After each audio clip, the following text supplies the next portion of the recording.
So the purpose for the sessions is to just describe the retreats we've got planned for next year. Where this week we finish up our 6-week series, build on the 5 maturities, and then we start our longer retreats in January. So I'm just curious if there's anything that would be important for you to hear or learn about or ask today. In addition to what I want to share, I'm going to make sure that we respond to what your needs are. So anything that you're bringing with you you'd like to share to get us started? I have a question. I'll jump in. Sure. Is it necessary to have done any of your work prior? So No. any training? Okay. Because It- I've been wanting to. I've been yeah. wanting to, but I was really intrigued by this. So good. Yeah. So this just as a bit of context. So if you had taken one of our courses, the philosophy of the 5 maturities would be more familiar to you, but there's no requirement to have done that. This is in many ways it came out of a research opportunity. I discovered that people had used one of my former papers to help design all the team coaching competencies for ICF. And I thought, oh, there must be some traction still in that work. So I wanted to revisit it now 10, 15 years later, and just got it sort of reflecting on my nearly 30 years in the coaching space and kind of what I've seen and where I think coaching's at. And decided to sit down and through an invitation of a mutual friend who directs the Institute of Coaching, kind of write about what I think now, what I'm observing now. And so it sort of melds my observations from research about what actually makes a difference in coaching, my observations about what's happening in the world and in coaching, and then the philosophy that's underpinned my work since the very beginning. And that those three kind of came together to create this report. And so we, in the little 6-week series we're running right now. Oh, hello, Sarah. You just snuck right in there. That's great. Well done. Um, in the 6-week series, I would say about a third of the people had never done anything with us before, and about 2/3 had. So they all seem to be having a great time. Wonderful. Yeah.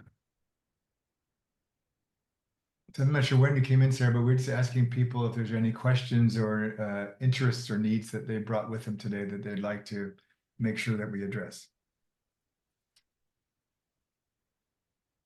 Hmm.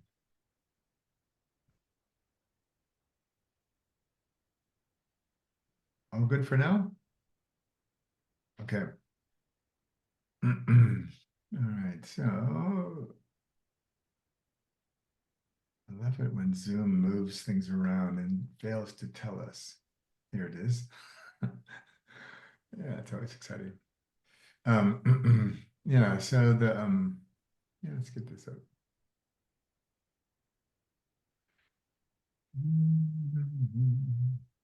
It's not liking that, so let's try this again. There it is.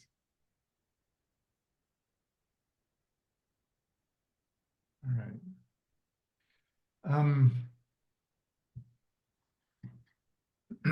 So you can read from the title, but I want to just start by explaining or sharing a bit about the photograph. I wish this had been my photograph, but I didn't have a camera at that moment in time. But I want to share a story that illustrates for me the essence of what we're trying to do. Um, so many, many moons ago, when I was working on my PhD, I was in the middle of nowhere in rural Pennsylvania. It happened to be a night with the smallest possible moon. There's no lights anywhere. So when it got dark at night, it got really dark. And I had been there we'd been there for a seminar on systems. And so as PhD students want to do, we talked into the middle of the night. And then when I went to go back to my cabin, which was about a quarter mile up the dirt road, I realized that I had been wearing clothes for the daytime when it had been quite hot. And at night, it was now quite cold and dark. So I thought I could walk carefully back to my cabin and be safer, but I probably would be very cold and it wouldn't be a very pleasant journey. Or I could run, which would be warming and faster, and I could get inside, but also more risky because I couldn't see a dang thing. So I decided just to to go for it and run. So I started running up this dirt road in pitch dark. It was way darker than even this picture. Um, and then all of a sudden, on in the bushes on the side of the road, they started lighting up. And I'd grown up in the west coast of the U.S. I had no idea what was happening. And then I remembered, oh yeah, I think my friends from this part of the world talked to me about lightning bugs.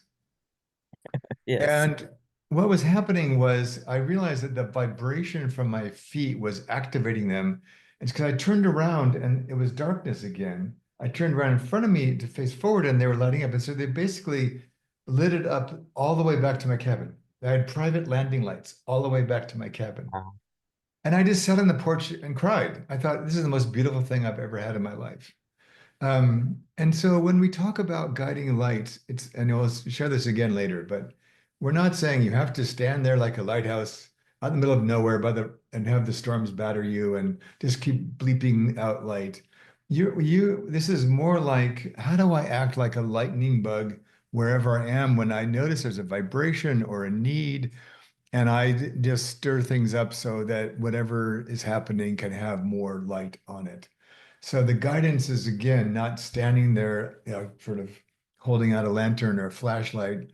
It's actually being part of your ecosystem and say, where can I bring light here?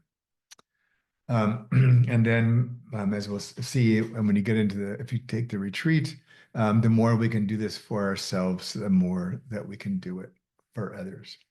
As you go along, if you've got questions, feel free to speak up, or if you're more of a typer than a talker, you can just put something in the chat box and Tracy will help bring those forward for us. So I always like to start these kind of things with a quote from Elizabeth Kubler-Ross, and it kind of just talks about the kind of people that come to the Five Maturities and kind of why we're doing what we're doing.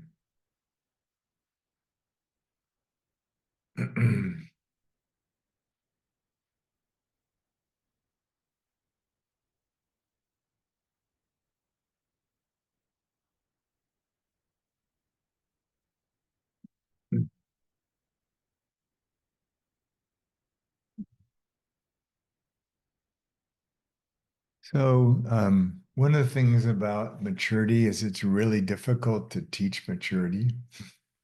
And in fact, I would argue it can't happen. We can teach about the concept of maturity. We can teach around maturity models or frameworks or phases or things that are more academic. But in terms of like stories, a lot of our maturation is in retrospect when we choose to reflect on something and say, I think I could have handled that better. Or, that seems to be the third time I've put myself in that pickle. I wonder what I'm not seeing or what I'm not admitting. And so for me, the path forward in the program is to give us some language and some lenses to help us look at our own lives, our own practices, and to identify where more maturation might be helpful to us. And as we see in the next slide, for me, the world is awash with so much information. The volume of books that are produced every day, the volume of coaching programs and whatever is now exponentially greater than it was even a decade ago. And so my belief is that being informed and being knowledgeable and credible and wise are all great things, but I suspect that more and more of the things we're going to need to kind of move through this difficult part of human history is going to have to do much more with our maturity, not how much we know or how many degrees we have. And so this is just some language that I think this holds the distinction of the very first AI generated graphic I've used in a presentation. So that's what this is. Um, but I wanted just to give you a chance to read this, and this is sort of why we're doing this. And then I'm going to introduce you to the five maturities so you have a sense about them, and then we'll give you a practice like you would have if you came to the retreat.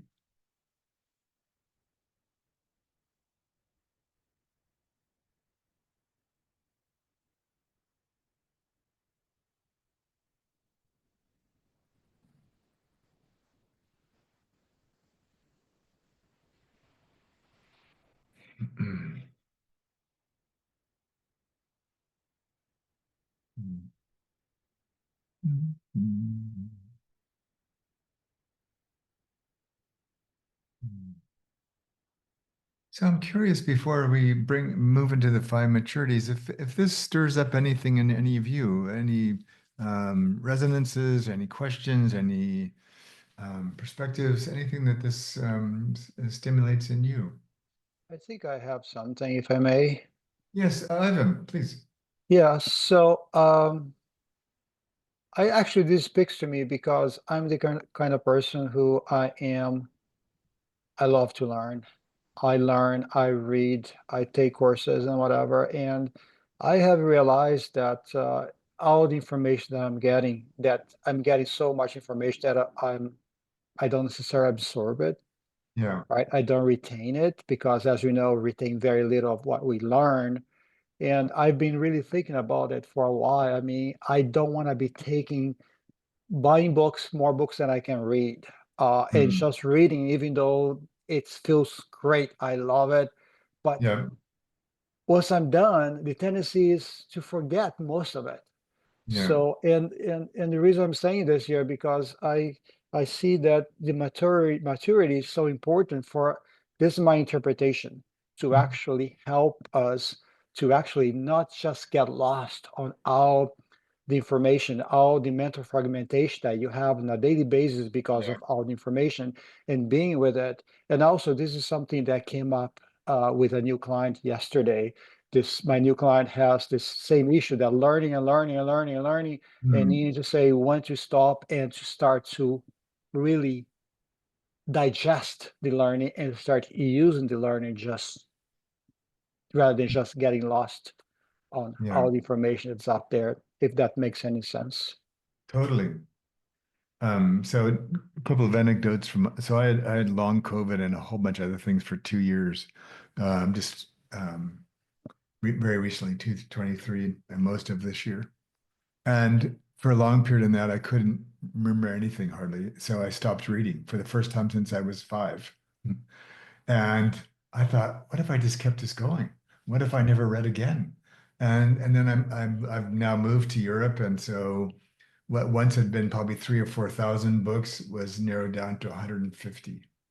Hmm. And most of them are not professional books. They're books that meant something to me as a child or in my 20s when a kind of a really formative period of my life. And they're all by sort of iconoclasts and people that I admire. And they're sort of my cheering section when they arrive. They're going to be right behind me.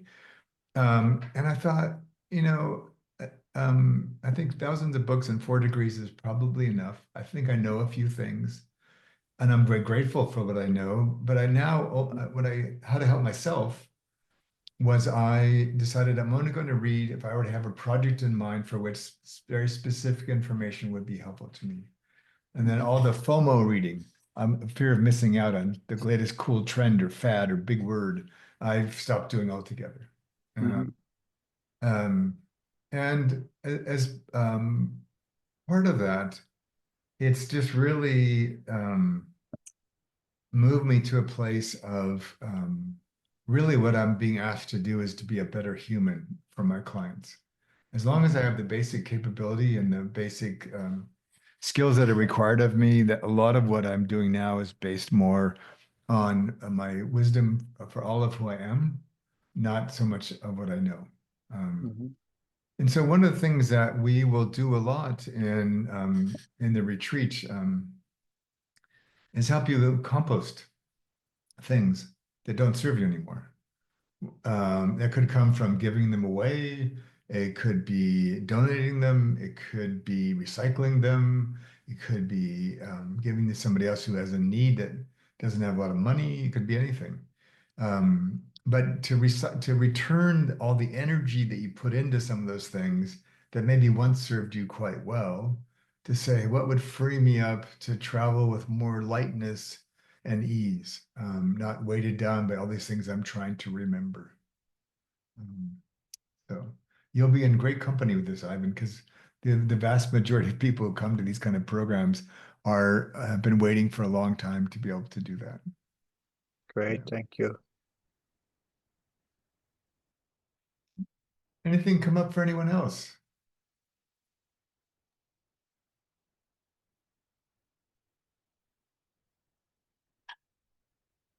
All right. Yeah, I'm willing to share if it's Yeah, helpful. Jonathan, please.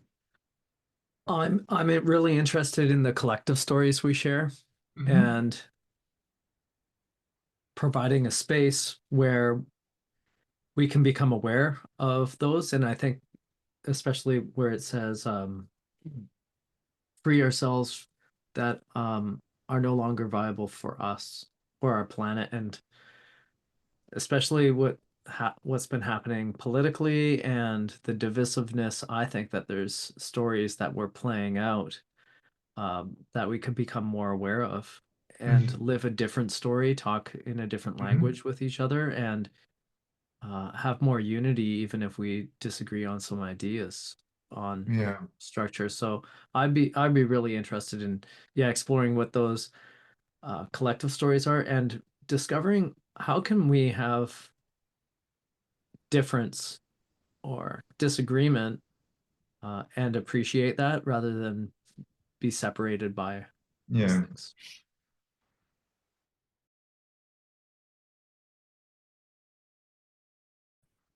Yes. And for me, there's some fact there, but it's mostly a story that serves some people and hinders many others. Um, yeah. So when we have an entire maturity devoted to this. So, yeah.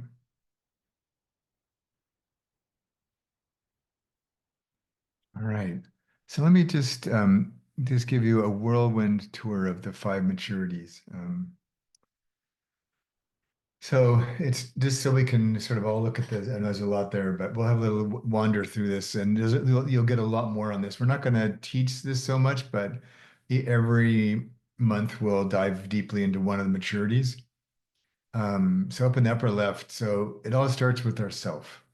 So there's in each sort of set, there's four items.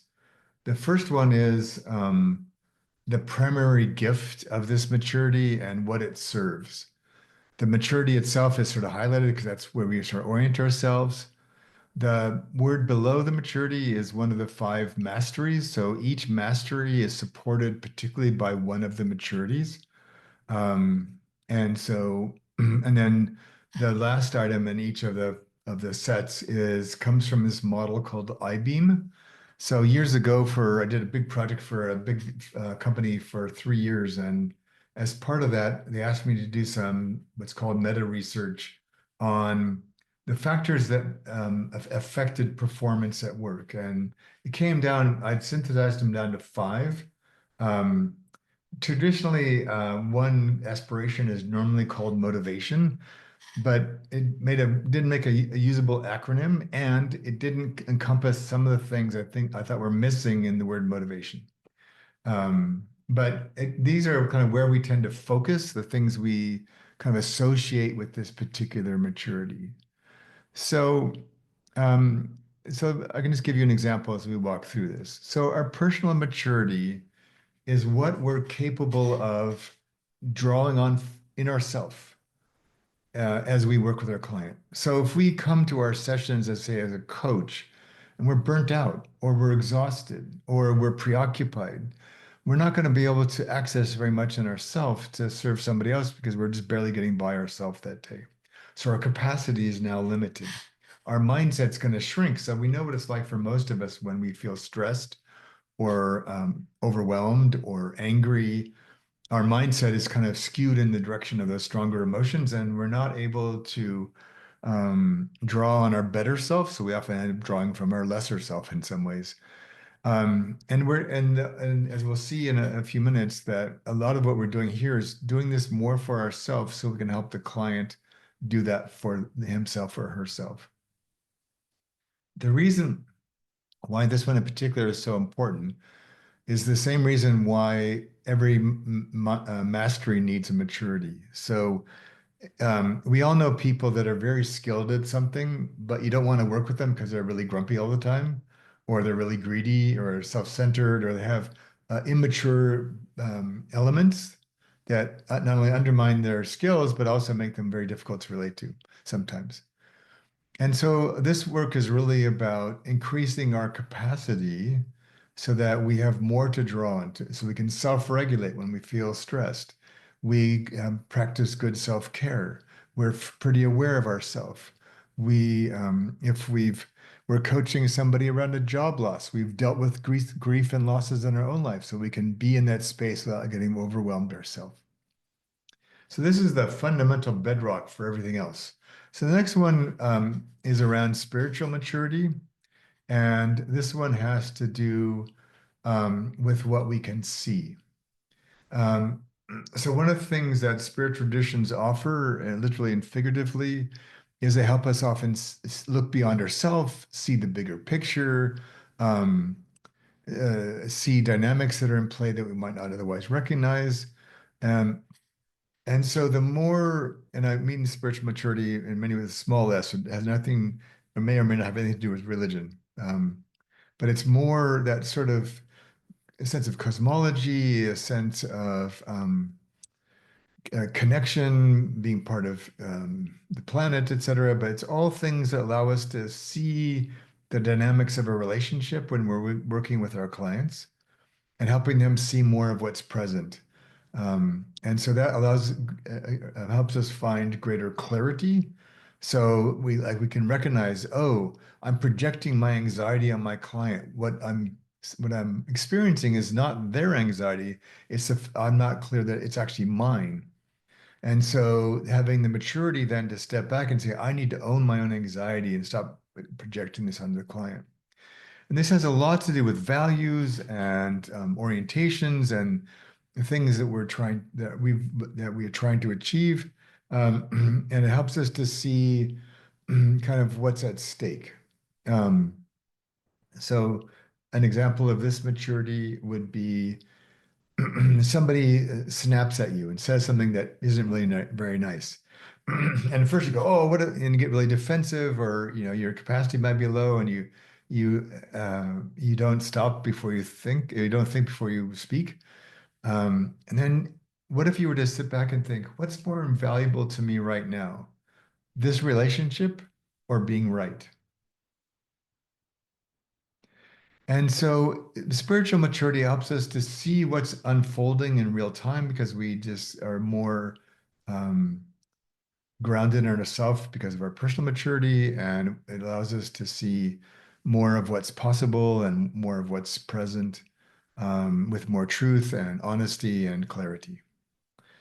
So I'm going to do the third one, and then I'm going to stop for a minute so we don't overwhelm me with too much. But and I'll come back to the two. But um, this is the professional maturity is the one we all recognize. So this is what all the competency models are built on. So one of the things in the report, which you can download from our website, is that competencies are great for beginners.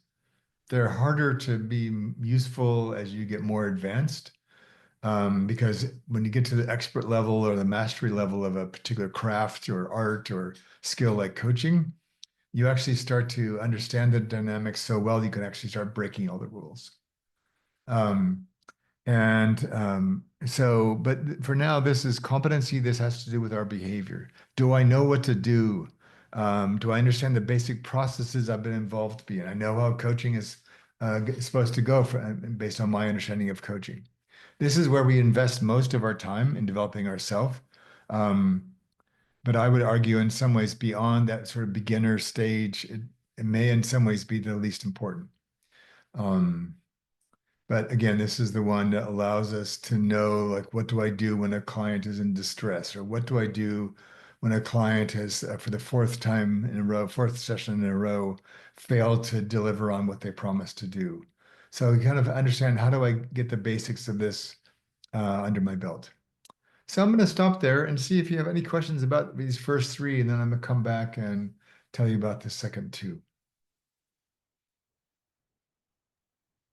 David, could you say what under each of the maturities what are those, like capacity and mindset? What's the label for those? Yeah, so a good question. So each of the C words is one of the five masteries. Okay. So personal maturity, the more personally mature you are, the stronger your foundation and capacity to work. If you're burnt out in your own life, it doesn't matter how good of a coach you are, because you're not going to be able to, without sacrificing yourself, and even then, you're going to come in often with a constrained mindset because you're preoccupied with your own stuff. Your capacity, your bandwidth to tolerate, to be open, to be generative are going to be limited, perhaps because you're just trying to deal with yourself, which is understandable. We all have those phases of life. But the maturity is I recognize that about myself. So it might be like, maybe like one of my students gave this example. Uh, she was so dedicated to her coaching practice. She was so there for her clients that she got a call in the morning that a relative that was really close to her had died. But she had, which was really took her aback. She said, was not expected. And she said, I didn't cancel my sessions. I just coached all afternoon. Like, what was I thinking? My clients would have totally understood. I was not in the headspace to coach them. And they were some of my worst sessions with them. And so personal maturity would be to stand back and I have the confidence and capacity in myself that my mindset's not in a place where I can be very present to my clients. I need to go take care of myself first. So each of them is the mastery that each of the C's is a mastery that's supported by that maturity. And the other ones kind of there have to do with the factors of performance. So when I'm looking at how I might language supporting somebody who would like more personal maturity, we might review, say, a video of them coaching. What do you notice about your mindset? How are you approaching this conversation? If your mindset isn't where you'd like it to be, well, how did that impact your capacity to be there for the client? And that starts to give us some language on, oh, I realized I didn't have a lot of empathy in that day. My person just needed me to know that I cared about them. So now we have sort of a recipe, or if you will, or guidance for the person to say, I need to be more aware of myself when I don't have my full self. So I can catch it before it happens as opposed to after. Um, yeah, and so each of these kind of helps us kind of locate where would I start the inquiry if I were your mentor, supervisor, friend. Where would I start looking in the beginning if you sort of sense that's a maturity you'd like to focus on? Did it help? Excellent. Anybody else for right now?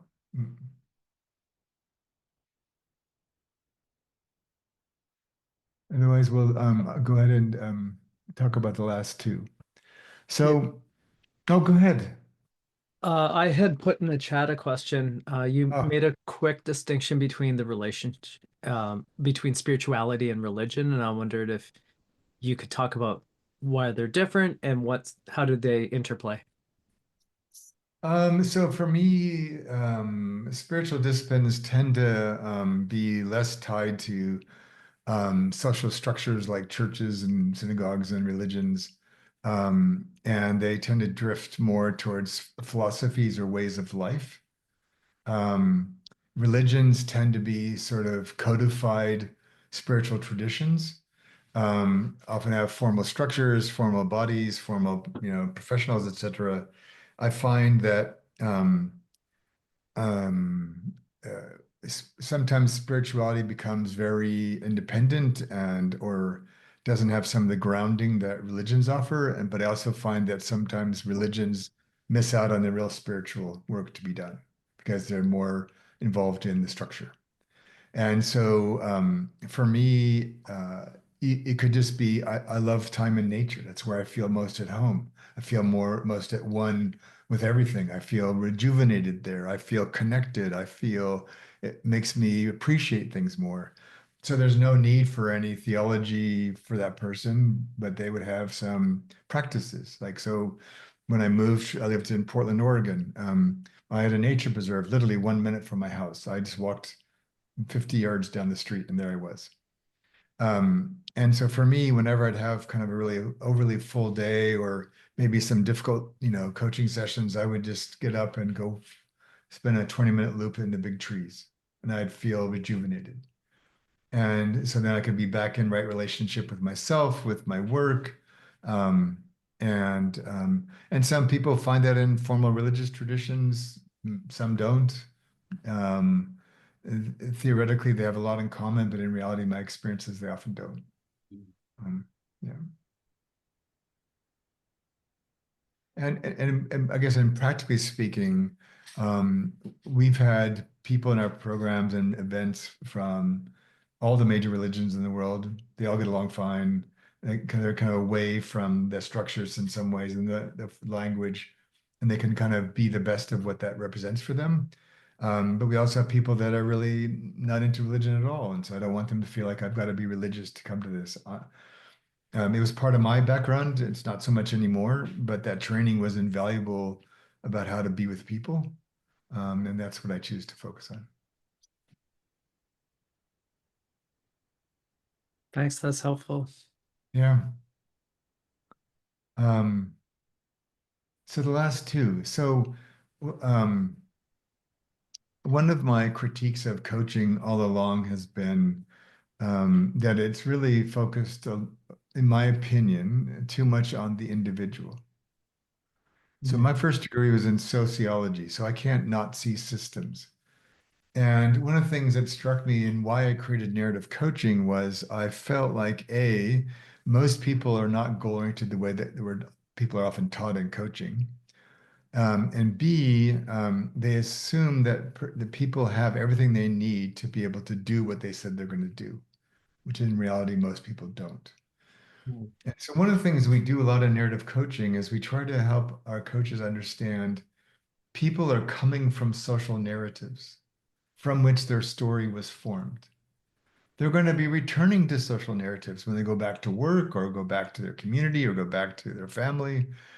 And if we're not understanding and appreciating of those social narratives, even from as simple as duty of care, I feel like we're not being good stewards of their time.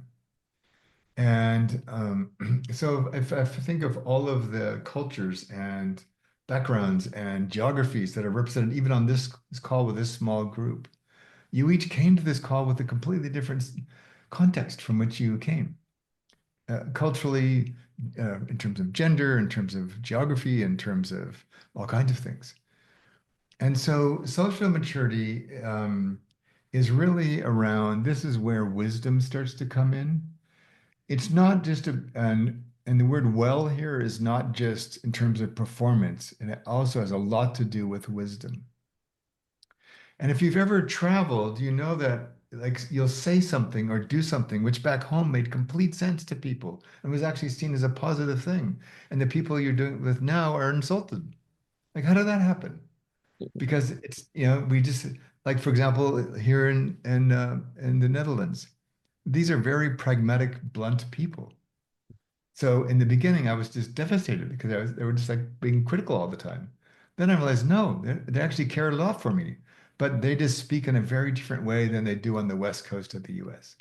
And I've taught now when I go to Finland in March to present, which represents my, I think, 25th country I've taught in. And what I just find so fascinating is what things mean to people in those places. Even though, and so social maturity is the capability of taking what we understand and can do professionally and applying it with discernment and wisdom because we're highly attuned to the environment in which we're operating. And this is what particularly where it's essential in the five maturities to remember we're doing this in service of other people. And so one of the things that coaching, the way it's structured, because it just sort of grabbed on to the therapeutic hour from psychotherapy, was I don't feel like we pay anywhere near enough attention to the realities that people are going to be returning to. Mhm. And I think most of coaching is too biased implicitly from privileged white perspectives, which presumes resources and flexibility and support. And if you think about the difficulties many people face in workplaces. And so for me, that one of the things that I'm hoping is coming out of the five maturities in the report was, I believe we need to rethink what coaching looks like altogether. And so, Mm. like for example, one of the things I've been experimenting with for years is offering my clients an hour, and they get to decide how they want to spend the hour. So a lot of my clients take their hour in 6 10-minute increments. I said, I need 10-minute inspiration. I need 10 minutes to figure out what I'm gonna do. And I need 4 10-minute sessions for you to keep reminding me and checking in on how I'm doing. That's what's going to help me make progress, not an hour talking to you. Because then I just have a lovely conversation, then I go back to work and I don't do anything. So this social maturity is really about again, it's about discernment. It's not about how good you are. It's about, and if you're a musician, yes, you reach a certain level of proficiency in playing that um, instrument, say, but more so, you can start to hear things, you can anticipate things, you can play in jazz bands because you're now attuned to your entire environment as you play. So listening to a jazz is a great way to understand social maturity. Last one. So this is where it all comes together. And so one of the things we know about masters is that the work now has become embodied. It's who they are. So identity is critical here. Um, and and so this is really about I can understand what's happening.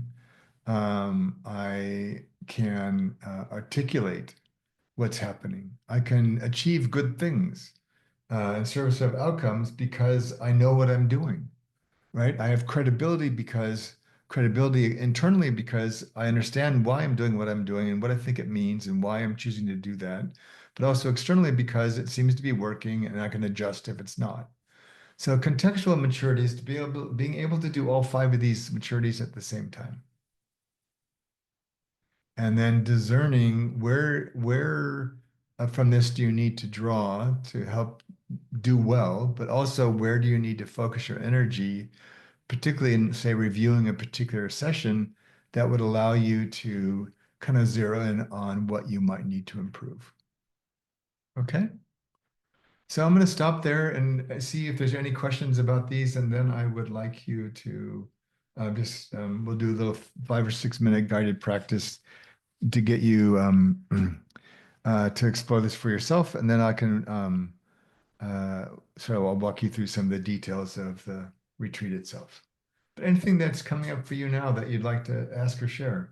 Yeah, I have something. I'm not Sure. 100% sure how to formulate my question, but Okay. one thing that keeps coming to me is wisdom and knowledge, Mm-hmm.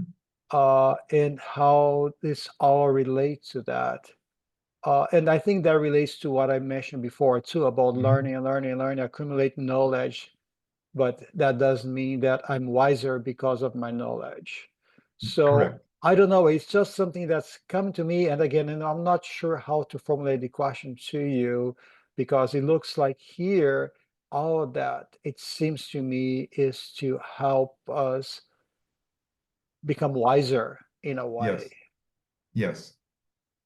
Yeah. So and if learn you're, how to use our knowledge. yes. Yeah. And so if I just go back to my long COVID experience, and I had 5 other diseases in the middle of all that activated by COVID. Um, I gave up going to doctors because it was frustrating for both of us. They had no idea how to help me, and I left feeling worse off than when I came in. And I felt bad for them, and they felt bad for me. Um, so part of it was because what I was describing to them didn't fit into the knowledge they were trained in. They couldn't diagnose me with, except for some of the other illnesses that came. They could do that, but even then, I have some symptoms. So I have a weird symptom with my eyes. My ophthalmologist had been in practice for 40 years. He said, I've never seen this. I have no idea how to help you, which was not quite the answer I was looking for. Um, but he at least had the wisdom to recognize I'm not going to try to BS you. I'm not going to try to make any things up. I'm just going to say, I've never seen this before. I can't even imagine what would cause this, but I can see what you're saying because I can see it in your eyes when I investigate them. So therefore, I have no idea. Will it go away, get worse? I have no idea either. But um, and so, like for example, even for you as a coach to recognize I don't know is a sign of wisdom. as opposed to pretending to know. Mm. And so again, there's always sort of a stereotyping between knowledge and wisdom. Like, for example, the more your spiritual maturity, the more you can see. So the things you do are more going to be maybe at root cause level as opposed to at symptom level. Um, so um, yeah, so this is for me super important. And again, I feel like as you mature and master, say, the art of coaching or facilitation or whatever it is that you do, a lot of that comes from being much more disciplined about how we use what we know. We don't squander it. I look back at my early teaching career 30 some odd years ago, 35 years ago, and I cringe. I found some old handouts from way back when I was moving. And I thought, oh my God, that's just rubbish. Like, who would? It was the best I had back then. It was probably average back then. But now, with what I know now, I thought, oh, this is just so far off the mark and so immature, in a way. Yeah. Yeah. No, thanks for that. That's Yeah. very helpful. Yeah. There's another comment in the box from Jonathan. Yeah. He says, I've considered this in my work and found it helpful to explain that wisdom is integrated and applied knowledge. David's first quote about suffering and living through that experience makes us more capable of guiding others. Yes.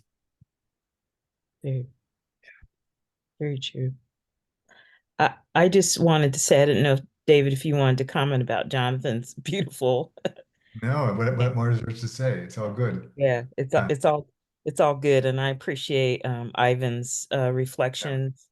And this just all feels so like right on time for me, Mm, because I'm 5 years into coaching, and I'm being driven crazy by trying to figure out, what it is that I need to know versus not trusting um what I discern or know. Like yeah. my wisdom and everything that I've done in my career, 25 years in, and then finding coaching, I realized that served me. So Beautiful. this helps me think about the maturities and how I Mm, can move into my own maturity in these 5 ways, mm, so that I do everything that I think you're critiquing the field over, which mhm. I'm struggling with the field too. It's very Western, it's very white, it's very privileged, it's Yeah. very, everybody has this capacity, and I believe people do, but the support we give looks a little bit different for each person. Hmm. And it's okay to support them and not assume that they're naturally creative, resourceful, on a whole. Well, of course they are, but there's some work. So I could go on and on. I don't want to be mindful, but I just feel like Sure. it's just is real right on time for Yeah. what I need. No, thank you. I appreciate your sharing, Charisse. And if I had to have one wish for you all in this retreat, is that you deepen your trust in yourself Hmm. and your own instinct. And part of that means, oh, I'm not very good at this, or I feel wobbly here myself. I need to kind of go work on that. But the ultimate aim is the more we instinctively trust ourselves, the more clients will trust us and the better job that we do. And then from that place, rather than coming from a place of scarcity, if there's knowledge we would like to gain because we think it would enrich who we are and what we do, then go get it. But it's not, we often do it the other way around. I don't feel like I'm enough, therefore I need to go acquire more stuff. Mhm. Yeah. And our clients don't care about our stuff. They care about who we are as a human being and can we meet them in that same place. Yeah, if I may just add something Yeah. to that, I think that's exactly the reason why, one of the reasons why also I love to learn, but also there's a little bit of insecurity that Hmm. never knowing of, and I need to keep learning so I can feel better about myself. Yeah. All right. So now we're gonna practice trusting yourself. So would you like a guided practice or would you like to just dive in and learn more about the retreat itself? Do you have a preference? My preference is to learn about the retreat because it is a 6-month commitment, and Okay. I personally want to make sure that if I say yes, that I'm gonna be able to Okay. do it. That's my Okay. preference. All right. Other voices out there?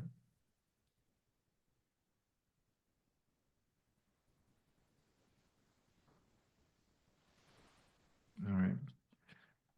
So here's what we'll do. We'll mix it up. Um, I'm going to go ahead and just talk about the retreat. That won't take very long, and then we'll do the guided practice at the end. Okay? And all right, so I'm just going to move forward the slides a little bit. We'll come back to her. So I'll let you just read this as a way to kind of get you oriented to the details of the retreat.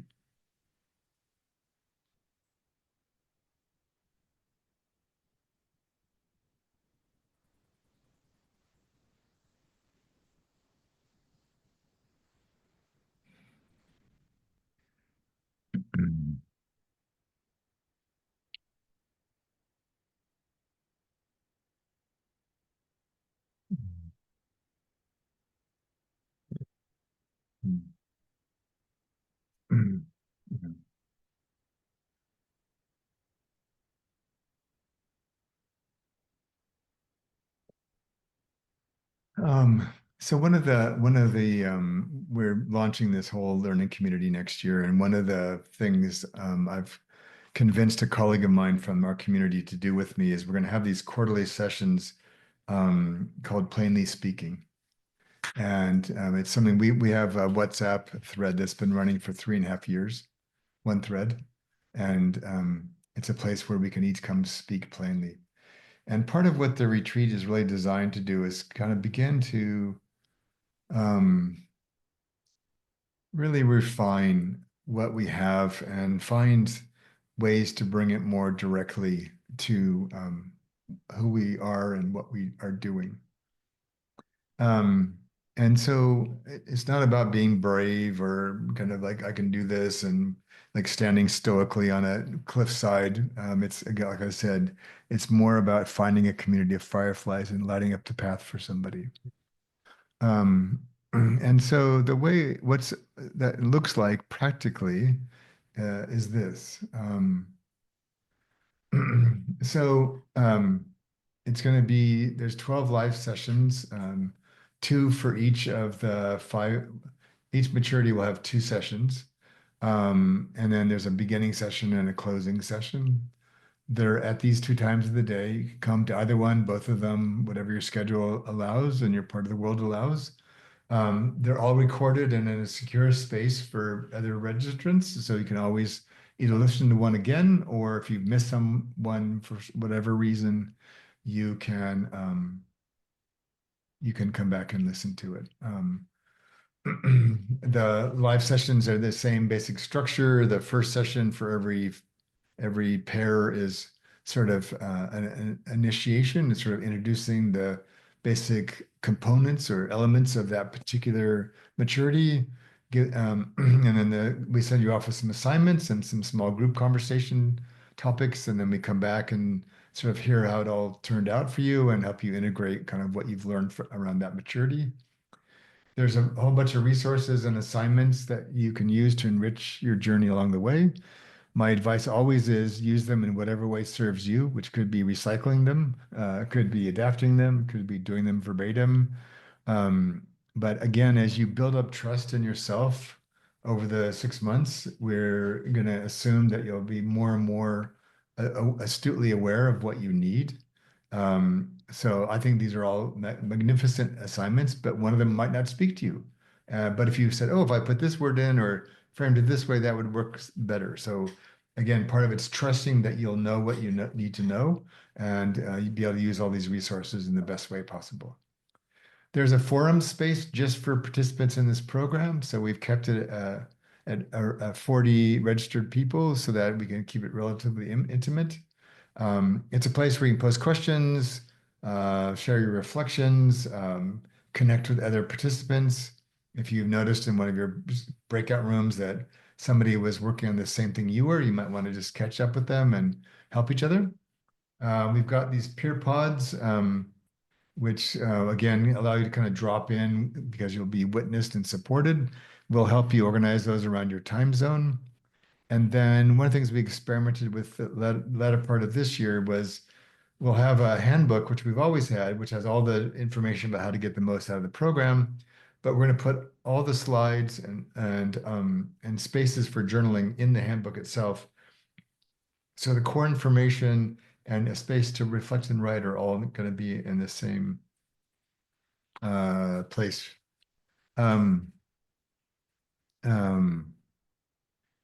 Yeah, so I'm gonna just skip ahead one slide and I'll come back. I realize one of them's kind of out of order, so we'll come back here. So this is what it practically looks like for those of you who like seeing things as opposed to hearing things. Yeah, and then I'll show you where some of those words came from. Yeah. And so one thing that's really important is, again, we're not teaching you the five maturities. So the five maturities are there to serve you in terms of what's important for you at this stage in your life or your career. So we're going to ask you to kind of work on that in the very beginning. Just like in narrative coaching, we make no assumption that where you start is going to be anywhere near where you end up. But having a point of focus when you begin helps people kind of engage the material at the beginning much more effectively. And then the more they engage the material, the clearer and clearer they get about why they're actually there. Yeah, and so I'm going to just go back to this one now. And so these are just, if I had to summarize, this is sort of the flow that we're going through. There's a sense of committing yourself at the beginning to the journey, just as a way to wrestle with the parts of your capacity you most want to work on. The individuation from a psychological perspective is you getting much clearer about what's true and what's real to start making sharper distinctions for yourself. So you might say, I came in thinking I need to kind of deal with some of my feelings of burnout. And already by the time you get to the second week, you realize I'm burnt out because I don't know how to say no. So that make it become more of your mission for being in the program. Competency and incorporation, that the third one is really about then how do I start bringing in sometimes new knowledge, but mostly new ways of knowing myself, new ways of knowing how to work. So incorporating the experience you're having so far into what you're doing, which then brings you to the top, and then coming back to the center, which is a word incarnate, to bring this into your body, into your identity, so it becomes who you are. And so what we've found, even in this 6-week series, is that people have arrived at a very different place than where they left. And why it's this, and for the same reason as in narrative coaching, we don't set goals per se, because it seems sort of futile to me, because I'm asking the person now what they're going to do when they become the person they're going to become. And so we want you to have a point of focus to get started, recognizing, like I said, that will clarify itself as you move through the program, but this ability to bring it into your own being is where we want to end up. So there any questions about the kind of the structure of the program? And then I want to share a couple of bonus things that will be part of the retreat. But anything that comes up for you now?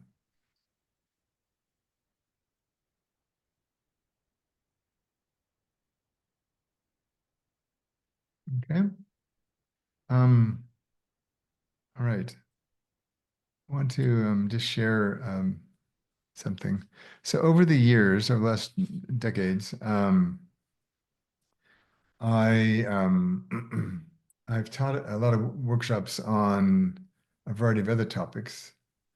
And so what I've decided to do is to introduce some key elements from each of these 5 pieces of work in this retreat, just to kind of bring in some more anchoring and scaffolding for each of the maturities. So we're going to touch a bit how does grief relate to my capacity? I do it's the same for all the rest. How does attachment theory help me understand how I instinctively relate to people? How do I need to mature myself spiritually to be able to relate to them in a more mature and advantageous way? The ability, do I have the courage to stand at thresholds with people and guide them through difficult choices or difficult awakenings to themselves or I tend to start talking a lot and I don't want to deal with the hard things that are right in front of me. We're going to do some body work in the fourth maturity to help you deepen your instinctive trust in your own being and knowing yourself.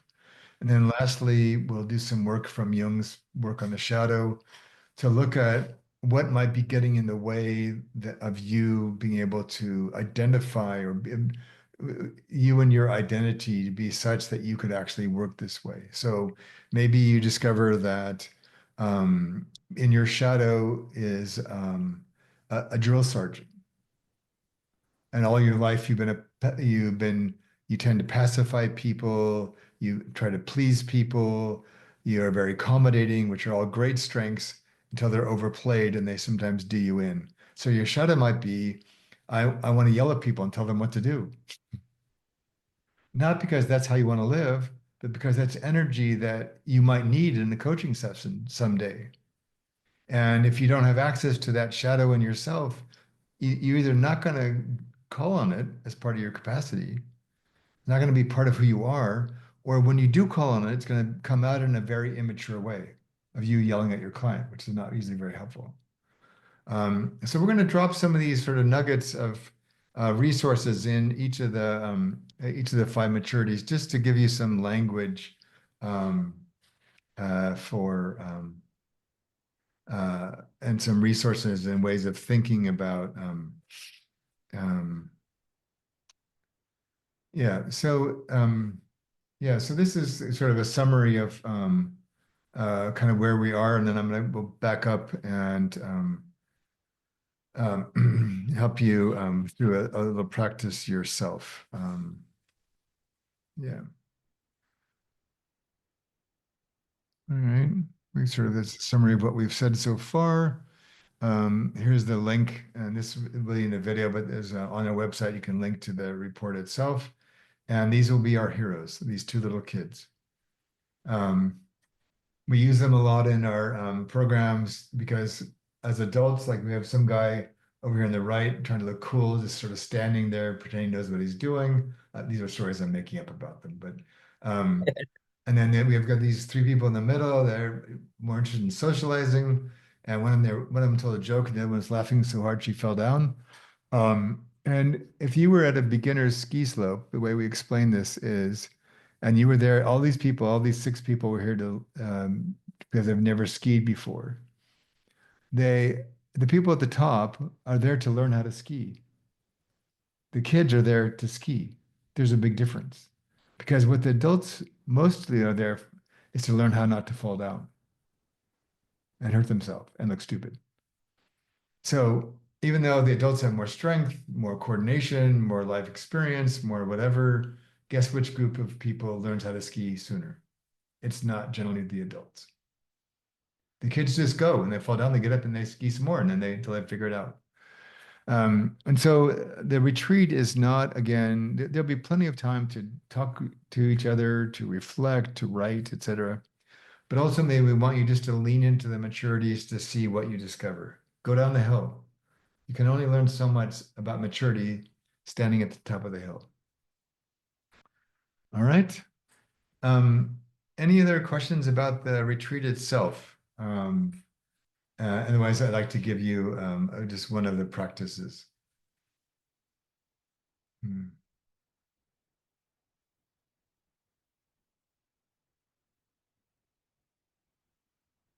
All right. So I'm going to go back to this one because we can do that fairly simply. Yeah.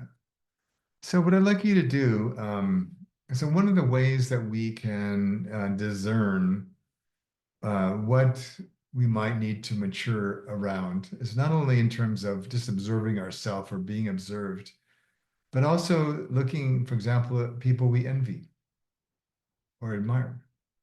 Like what are they doing, and what can they do that I can't quite do yet? And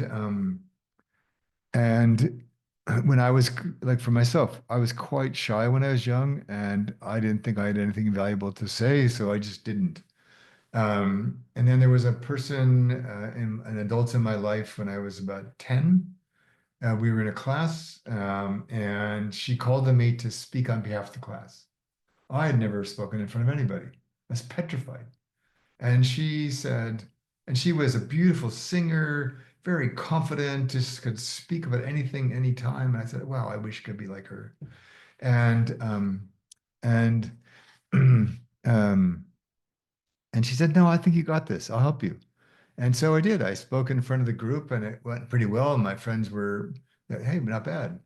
And I attribute Mary passed away at I think 92 a couple years ago, but um, I credit Mary for setting me off on a very different trajectory in my life. But I really, it got me to thinking that a lot of what we can learn about where we need to mature in ourselves is by who we admire or have envy for. So I'd like you to do is just spend a couple minutes for yourself, and just answer these questions for yourself. Um, and the rules of logic or reality don't apply, so you can make up whatever you would like. Could have spent a day with Bugs Bunny, Albert Einstein, Cleopatra.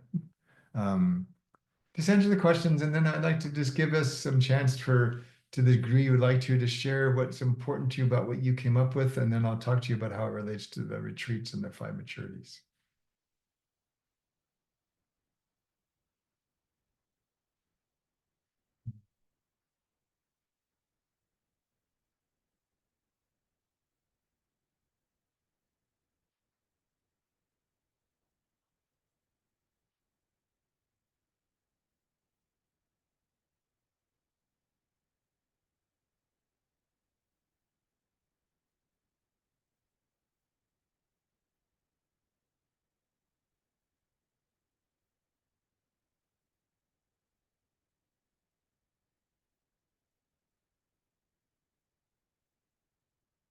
Hmm.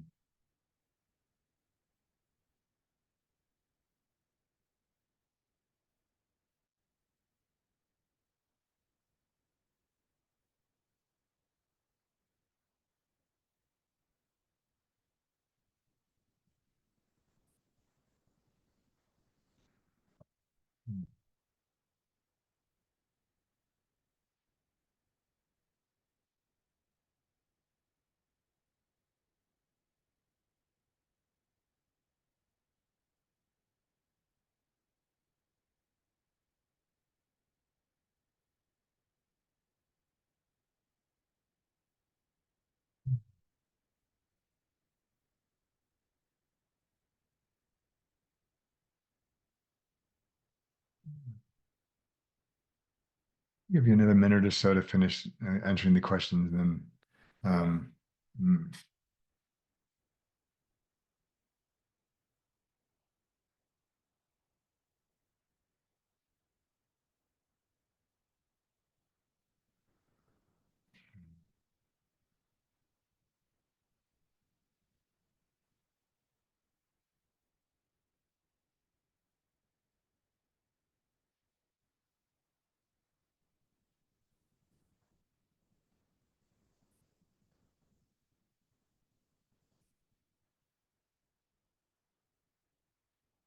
All right. Is there someone who, I'll take this down now. I'll put this in the chat box for us, but in case you still need the questions.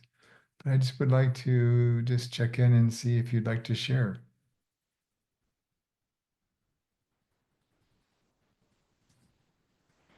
Hmm.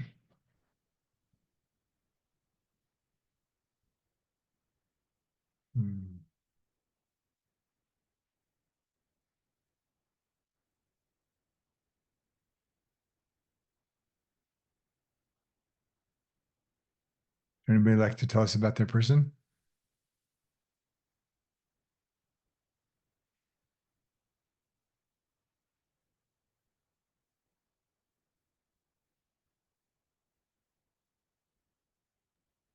Everyone's feeling shy. I'm not shy, but I'm learning to wait and let people go. Okay, good for I you. always, I always have something to say. Well, it's Whether it good should too. be said, whether it should be said or is another thing. Yeah, So you want me to go through my answers? I would love that. Okay. Yeah. So I would I had like 5 or 6 people, but the first Yeah. person is who I'll go with, Bell Hooks. She was Okay. American, African American educator and amazing person who's inspired me a great deal. Mm. Um, what will you do? I would ask questions and listen so I could get her wisdom because she's no longer with us. So Mhm. I would wonder what she's thinking of these times um, Mm. that we're in, and so that I could connect some other pieces that I'm thinking about.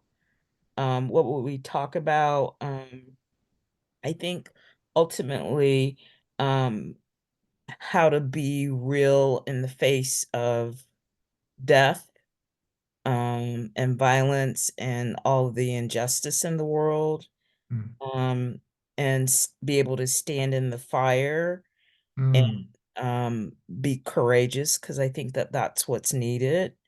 Uh, Mhm. and I know she'd have a lot to say because she's had so much to say. Why is that important?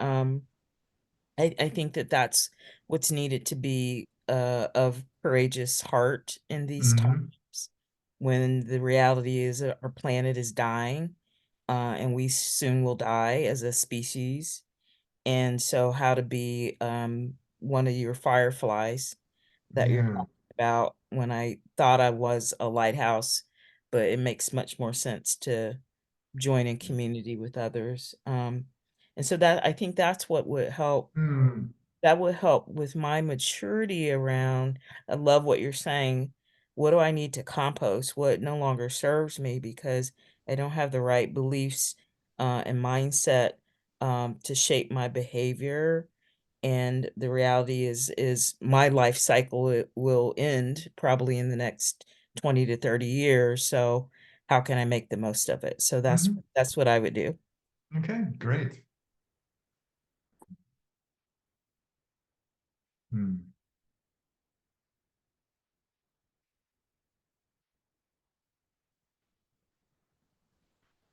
Would anyone else like to share?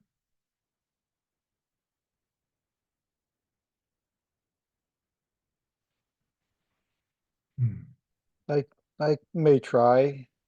Okay. It's interesting. I'm not a religious person at all, far from it. But what comes to mind are actually two religious figures, Dalai Lama and Desmond Tutu, Hmm. because I really admire them for who they are and how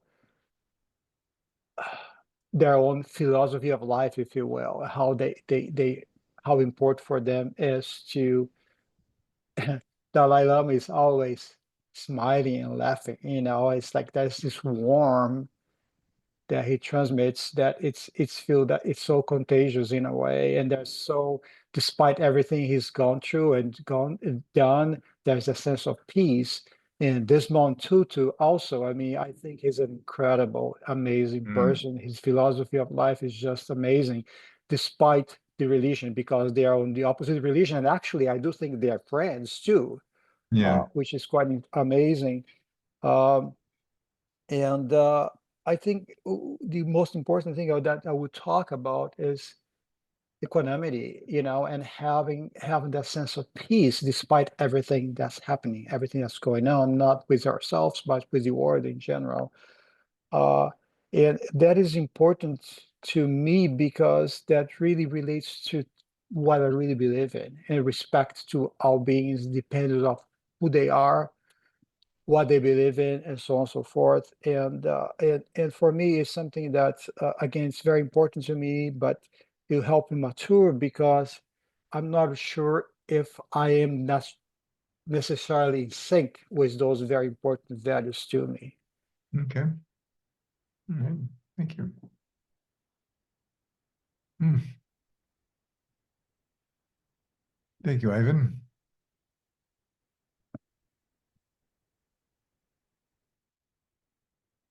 Anybody else for right now? And or I'm anything not else? sure who to talk to, but I was really taken with the idea of composting. Mm. and it's something that that I'm facing at my stage of life now, not only with regard to material stuff, but with the stuff I do. And so, yeah, that's where I sort of fairly late in life have yet to become mature, if you like. And that's where I am. That's what I'm sort of looking at right Yeah. now. Well, thank you, Robin. And I think that will be true for most people, that some of the areas that we cover in the retreat you'll feel pretty comfortable with or good enough, where others you think, I want to really invest a lot here. And so we'll be moving through the maturities, but again, you can, I mean, part of the agency we hope you'll discover is your willingness and ability to carve your own path. And so you could go back to the very first maturity and spend 6 months there if you wanted to. And to if that's where you want to spend your time, and you'll have access to all the other stuff and do that later. So just kind of, again, one of the principles we teach in our work is helping us pay closer attention to our environment. What's it asking us to pay attention to and notice? And so you're noticing some things about you at this stage of life. Might want to pay some attention to that. And so there's no expectation or need for you to keep up in this program, or we will move through each thing in order, but again, you can find a path that serves you. Yeah. And we will have a lot of both inner work pieces for you to do on each of the maturities, but also some external work. Practically, what does this look like in your life? What does composting look like? Yeah.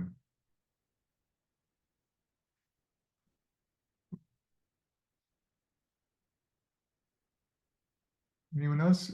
Tracy or Jonathan, you want to share, or?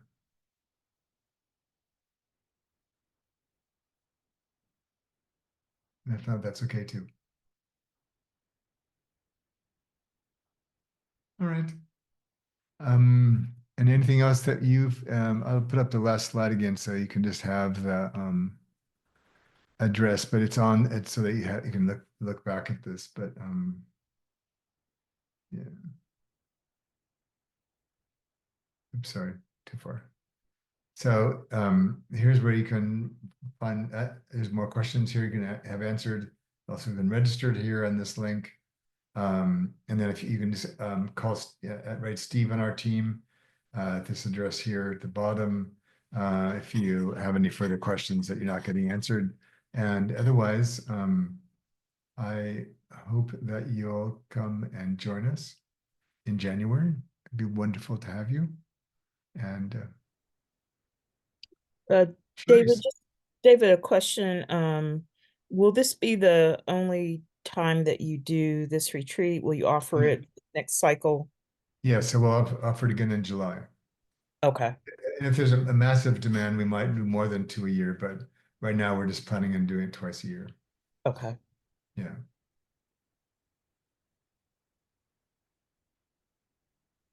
Anything from anybody else?